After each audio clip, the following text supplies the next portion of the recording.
வணக்கம். கடந்த 1/6/2025 ஞாயிற்றுக்கிழமை மாலை தஞ்சாவூர் பெசன்ட் அரங்கில் கவிஞர் இரா. காசிநாதன் அவர்கள் எழுதிய சொற்களில் செதுக்கிய சிற்பம் மற்றும் கவிதை எனும் நான் எனும் இரு கவி நூல்களின் வெளியீட்டு விழா சிறப்புடன் நடைபெற்றது. எழுத்தாளர் திரு எஸ். ராஜவேலு அவர்கள் தலைமையில் நடைபெற்ற இவ்விழாவிற்கு வந்திருந்தோரை திரு க. ஐயனார் அவர்கள் வரவேற்றார். சென்னை மாற்றுத்திறனாளிகள் நலத்துறையின் முன்னாள் நிர்வாக அலுவலர் கவிஞர் ஆர். பூபாலன் அவர்கள் சொற்களில் செதுக்கிய சிற்பம் நூலினை வெளியிட தஞ்சை மாவட்ட திராவிடர் கழக தலைவர் வழக்கறிஞர் சி. அமர்சிங் அவர்கள் முதற் படியினை பெற்றுக்கொண்டார். தொடர்ந்து கவிஞர் ஆர். பூபாலன் அவர்களே கவிதை எனும் நான் நூலினை வெளியிட வழக்கறிஞர் பே. சின்னச்சாமி அவர்கள் நூலின் முதற் படியினை பெற்றுக்கொண்டார். பாவலர் எம். ஆர். ஜெயந்தி அவர்களும் தன்னம்பிக்கை பேச்சாளர் அ. டொமினிக் சேகர் அவர்களும் நூல்களை சிறப்பான முறையில் அறிமுகம் செய்து கேட்போர் மனதில் நூல்களை படித்தே ஆக வேண்டும் என்ற உணர்வினை உண்டாக்கினர். தஞ்சாவூர் மாநகராட்சி துணை மேயர் மருத்துவர் அஞ்சுகம் பூபதி அவர்கள் வாழ்த்துரை வழங்கினார். நிறைவில் நூலாசிரியர் கவிஞர் ரா. காசிநாதன் அவர்கள் ஏற்புரையாற்றினார். வல்லம் தா. முகமது இக்பால் அவர்கள் தனக்கே உரிய கவித்துவ நடையில் விழா நிகழ்வுகளை ஒருங்கிணைத்தார்.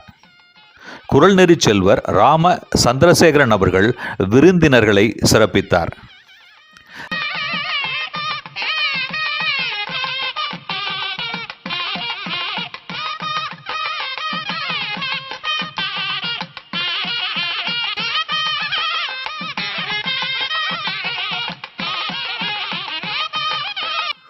நூல் வெளியீட்டு விழா நிகழ்வினையும் தனித்தமிழ் பாவலர் முனைவர் கடவூர் மணிமாறன் அவர்கள் நிகழ்த்திய சீர்மிகு சிறப்புரையினையும் கேட்க தங்களை அன்போடு அழைக்கின்றேன். வாருங்கள்.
செந்தமிழே உயிரே நலந்தேனே,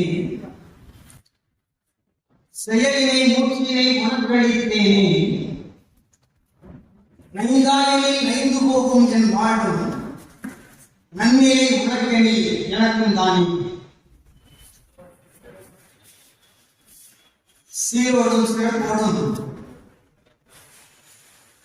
ஒரு காலத்திலே கருந்தை புலவர்கள் மத்தியிலே நான் படித்த நாட்களை எல்லாம் நினைவுகூர்ந்து பார்க்கிற அளவிலே இந்த தஞ்சை மண்ணிலே திராவிட சிந்தனை மேடை என்கிற ஒரு அமைப்பையும் அருமை நண்பர் காசிநாதன் அவர்களுடைய 2 நூல்களையும் வெளியிட்டு விழா நடத்துகிற இந்த சூழலில் எதிர்பாராத வகையில் என்னுடைய கழுதை நண்பர் கவிஞர் வல்லம் தாய்பால் அவர்கள் இந்த உரையாற்றுகிற வாய்ப்பினை அளித்தமைக்காக நான் பெரிதும் மகிழ்ச்சியும் அவருக்கு நன்றியும் கூறி இந்த விழாவிலே எனக்கு முன்னாலே உரையாற்றிய வழக்கறிஞர் ஐயா அமர்சிங் அவர்களே,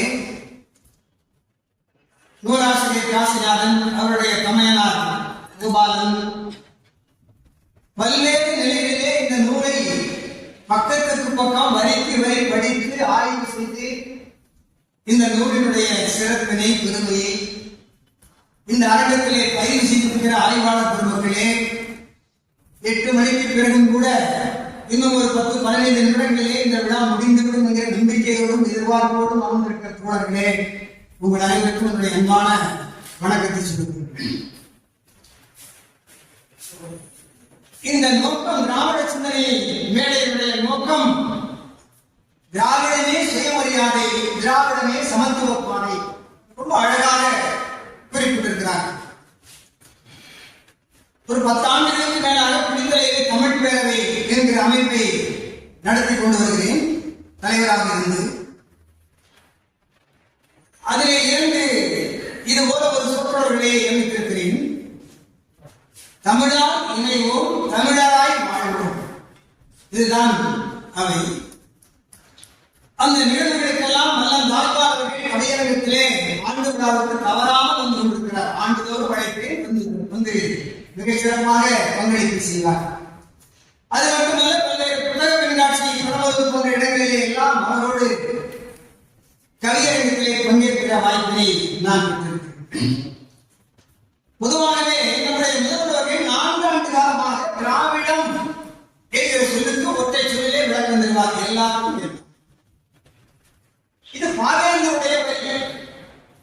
எல்லாருக்கும் எல்லாம் இருப்பதான இடம் நோக்கி நடக்கின்றது இந்த வையம். கல்லாரை காணுங்கால் கல்வி நல்கால் அசடனுக்கு தூக்குமரம் அங்கே இருந்தால் என்று இந்த பாடல் வரும். ஏனென்றால் ஆரியம் மற்றவர்களை எல்லாம் அழிக்கக்கூடாது என்கிற கோட்பாட்டிலே அந்த காலத்திலிருந்து இந்த காலம் வரை மிக உறுதியாக இருக்கிறார்கள். அந்த அடிப்படையிலே தான் இன்றைக்கு நீட் தேர்வு மட்டுமல்ல, 5ஆம் வகுப்பிலே, 8ஆம் வகுப்பிலே, பல்வேறு 10ஆம் வகுப்பிலே எல்லாம் நுழைவுத் தேர்வு வைத்து அதன் மூலமாக பலரை படிக்கிற வாய்ப்பு இல்லாமல் செய்திட முடியும் என்று அவர்கள் பாடாய் கொடுக்கிறார்கள். அதற்கு தமிழ் மண்ணிலே இடமில்லை.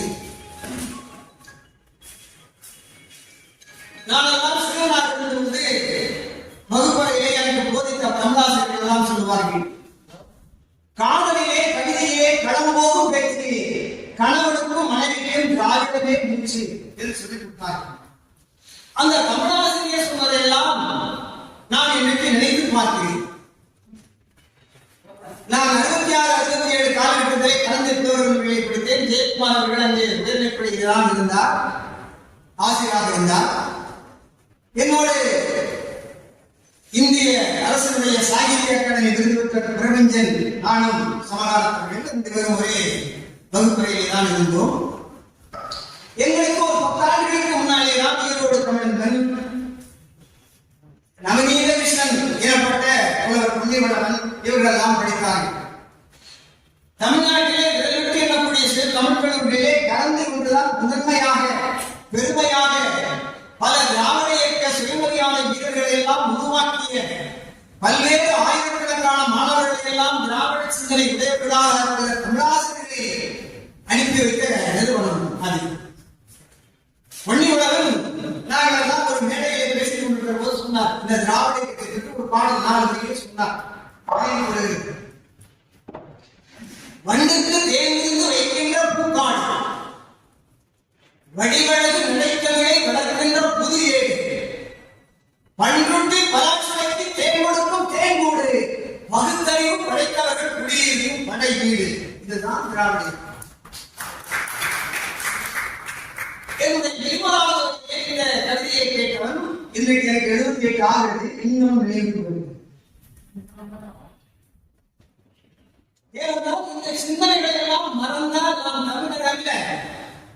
தமிழ் மொழி, தமிழ் இனம், தமிழ் நிலம் என்கிற அந்த உணர்வோடு திராவிடம் அதனுடைய விரிவாக்கமாக பகுத்தறிவு, சமத்துவம், சாதி மத எதிர்ப்பு, மூட நம்பிக்கை ஒழிப்பு, இந்த அடிப்படைகளை எல்லாம் கொண்டிருக்கிற நான் பலருக்கும் இதைத்தான் சொல்லுவேன். திராவிடம் என்றால் ஆரியத்திற்கு எதிரானது, பார்ப்பனையத்திற்கு எதிரானது. அவன் செய்தால் நாங்கள் செய்யக்கூடாது என்போம். அதுதான் திராவிடம்.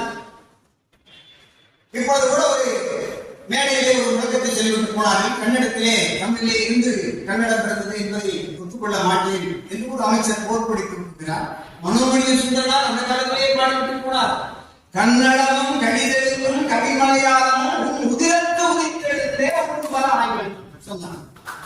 மனோன்மணியம் சுந்தரனார் இளவாய்கள் தமிழர்கள், தமிழை ஆய்ந்தவர்கள், இலக்கண இலக்கிய நிபுணர்கள் எல்லாம் இருந்தவர்கள்.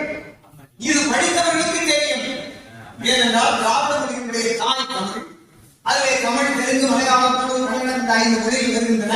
இவையெல்லாம் விரிவாக சொல்ல வேண்டும். அந்த அடிப்படையை தான் அவர்களை சொன்னால் அதற்கு ஒரு எண்ணை கொடுக்கிறது. இந்த திராவிடம் என்பது ஒரு இயக்கத்தினுடைய பெயராக அறிஞர் வல்லம் தாய்மார் அவர்கள் வைத்திருக்கிறார்கள். இன்றைக்கு நம்மிடத்திலே இருக்கிற தமிழ் இனப்புயர்கள், தமிழ் தேசியம் பேசக்கூடியவர்கள் கூட இவற்றை எல்லாம் எதிர்க்கிற அந்த காலச்சூழலை நாம் பார்த்து கொண்டிருக்கிறோம்.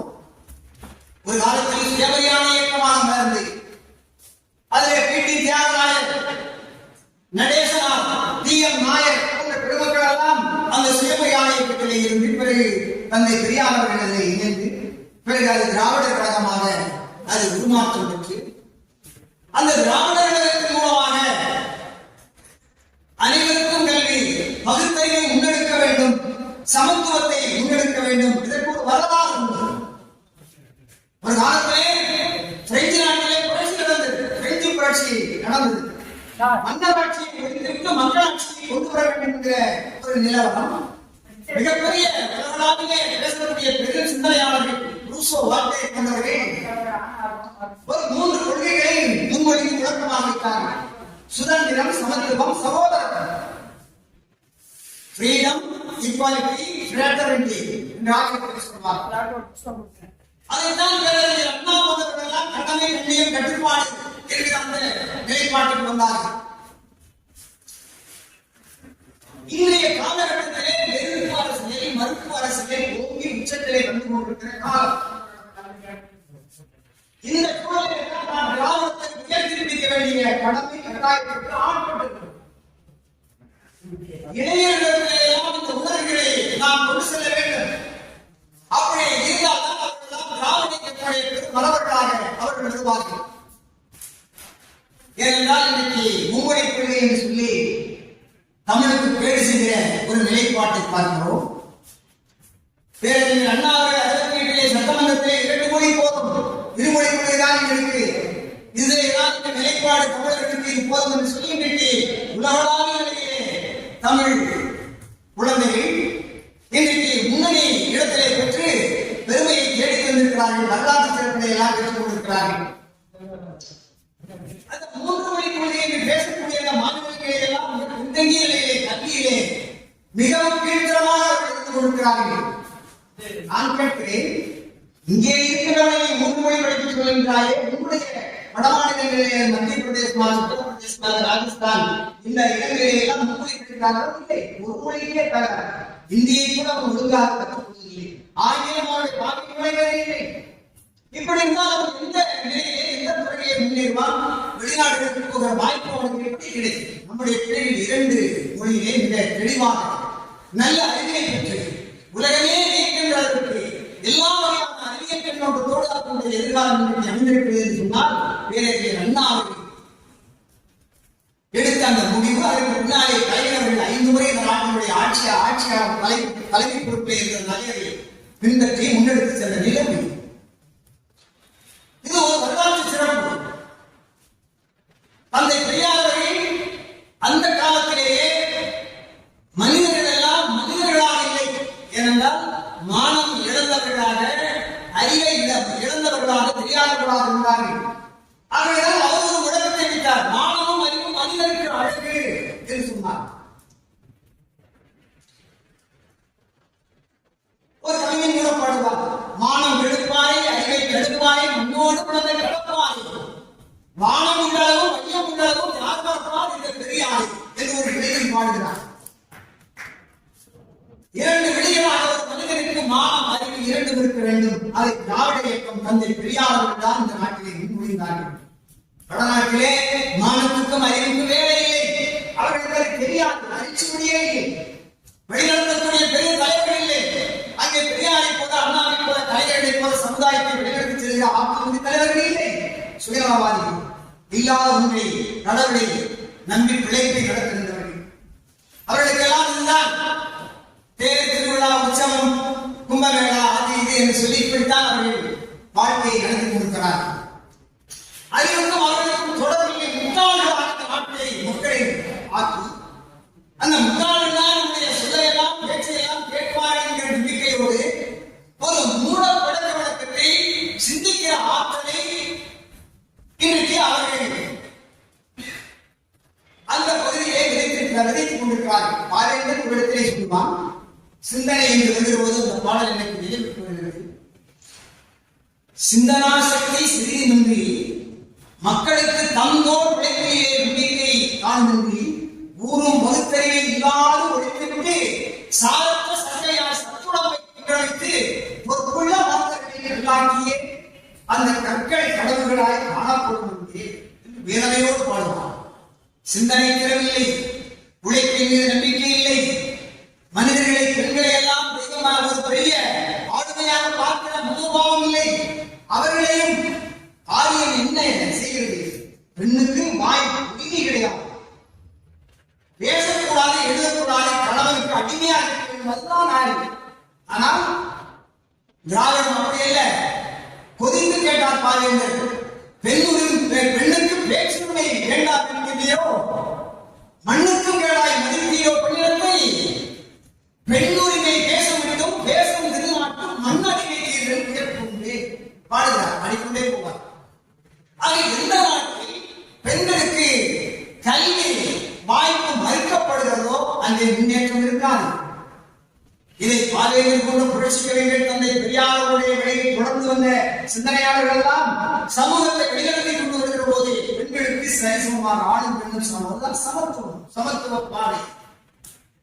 ஆண் பெண், ஏழை பணக்காரன், முதலாளி தொழிலாளி, இந்த வேறுபாடுகளை எல்லாம் கடந்து எல்லோரையும் சமத்துவமாக நடத்துகிற அந்த எண்ணம், அதுதான் திராவிடம்.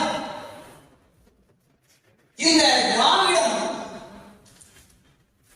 நம்முடைய அறிவை, சிந்தனை திறனை, வாழ்வியல் கோட்பாடுகளை, சமூக சிந்தனைகளை எல்லாம் நமக்கு வலியுறுத்துகிறது.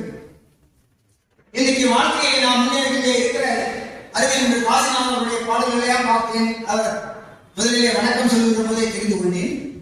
திராவிட கருத்தியை எவ்வளவு ஆழமாக தன்னை ஈடுபடுத்திக் கொண்டிருக்கிறார். அவருடைய எழுத்துக்கள் எல்லாம், பேச்சுகள் எல்லாம், செயல்கள் எல்லாம் திராவிடத்தை சார்ந்து இருக்கிறது என்பதை நான் பெரிதும் மகிழ்கிறேன். அவருக்கு என்னுடைய வாழ்த்துக்களை பாராட்டுகளை தெரிவித்துக் கொள்கிறேன். எழுத்தாளர்கள் எல்லாம், கவிஞர்கள் எல்லாம் சிந்தனை திறப்பிலே நின்று தங்களுடைய படைப்புகளை உருவாக்க வேண்டிய காலகட்டாயத்திலே நாம் நின்று கொடுக்கிறோம். எத்தனை நாளைக்கு புராணங்களையும் ஏமாற்று கதைகளையும் வேண்டாத குப்பைகளையும் இந்த நாட்டிலே சொல்லி அவையெல்லாம் உண்மை என்று நம்ப வைத்து ஒரு நடைமுறை யதார்த்தத்தை தொலைத்துக் கொண்டு வருகிற ஒரு காலச்சூழல் இன்னைக்கு அவையெல்லாம் இன்னைக்கு திராவிடம் மிக தெளிவாக அந்த வஞ்சகர்களுடைய ஏமாற்று நாடகங்களை எல்லாம் முகத்திலே கிழிக்கிறவர்களே எடுத்துக் கொள்கிறது. பாவேந்தர் சொல்லுவார், நான் தான் திராவிடன். திருமாப்போர் சொல்லுவார், நலிலே திராவிடன் என்று நான் என்னை சொல்லிக் கொள்வதே தேன்தான் ஆகலாம், வாழ்ந்தான் என்னுடைய நாள் இருக்கிறது. இந்த உலகத்தினுடைய எல்லையை நான் தொட்டுக் கொண்டிருக்கிறேன். திராவிடம் என்று சொல்லுகிற போது எங்கள் திராவிட முன்னாடியே திரையுலகத்திலே எல்லாம் அந்த பாடல்களை எல்லாம் கேட்கிறோம். எப்படியாவது தமிழ்நாட்டிலே ஒரு குழப்பத்தை உண்டாக்கிவிட வேண்டும், தமிழ் மொழியை அழித்து சிறையில் விட்டு அந்த இடத்திலே இந்தி சமஸ்கிருதம் போன்ற மொழிகளை அமர வைக்க வேண்டும் என்ற துடிப்போடு இன்றைக்கு ஒன்றிய அரசு விளையாடிக் கொண்டிருக்கிறது. இந்த இளைஞர்கள் எல்லாம் 50,000 ஆண்டுகளுக்கு பின்னாலே வருகிறதுதான் பாவேந்தர் அந்த காலத்திலே சொல்லிட்டு போனாங்க. கிடல் எங்கே தமிழ் நிலம் தலையிட்டு அங்கெல்லாம் கிளர்ச்சி செய்ய சொன்னார். உடம்பையில சிலருக்கு ஒரு தீங்கு வரும் என்று உரைக்க கேட்டால் நரம்பெல்லாம் இருப்பாய் உடம்பெல்லாம் முன்னீடு பாடுவான்.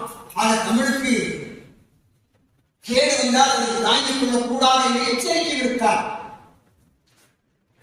தனக்கென வாழ்வது சாவுக்கு ஒப்பாகும், தமிழுக்கென வாழ்வதே வாழ்வதாகும். இந்த 2 வரிகளுக்கு மேல் என்ன இருக்கிறது?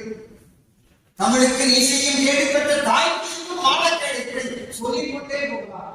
ஆக அந்த தமிழை காக்கிற, தமிழ் இனத்தை உயர்த்துகிற, தமிழ் இனத்தை எல்லா நிலையிலும் உயர்த்துகிற அந்த குறிக்கோளோடு தான் இந்த திராவிட சிந்தனை மேடை இங்கே தொடங்கப்பட்டிருக்கிறது.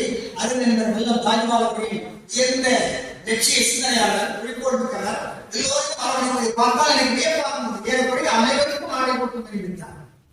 அனைவரையும் பேச சொல்லி கேட்டார். எல்லோரும் அவர்கள் விருப்பம் போல பேசினார்கள். நான் எல்லாம் கூட பேசுகிறேன் சொல்லுவேன். அவைகளிருந்து ஆராய்ந்து சொல்லுக சொல்லை பேச்சாளர்களுக்கு அது முக்கியம் தேவை.